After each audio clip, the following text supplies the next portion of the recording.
Caliagro, c'est un dispositif expérimental au champ qui a débuté il y a une vingtaine d'années et dans lequel on suit tous les effets d'épandage répété de différents types d'amendements organiques.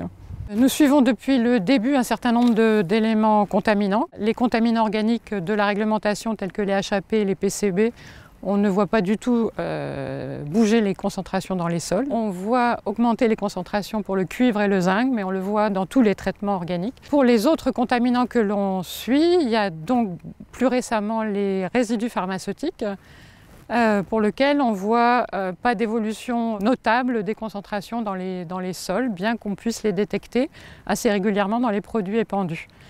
Et également, on peut rajouter que dans les eaux récoltées sous les parcelles épandues, on ne quantifie ou ne détecte que très rarement ces molécules pharmaceutiques.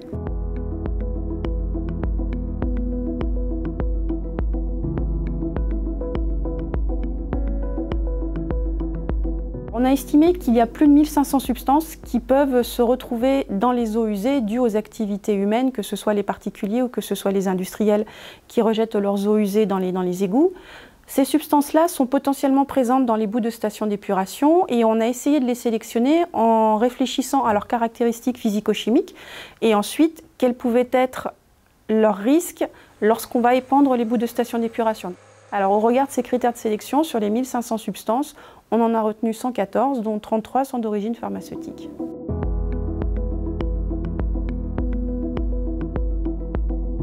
Les cibles que nous avons retenues sont les humains, que ce soit des adultes ou que ce soit des enfants, qui sont exposés aux contaminants de boues de stations d'épuration par la consommation d'aliments végétaux ou d'aliments animaux et qui sont issus de sols amendés par les boues de stations d'épuration sous forme de compost ou sous forme de boue. On a aussi considéré les agriculteurs qui, eux, sont exposés par l'inhalation des boues de stations d'épuration lors de leurs épandages.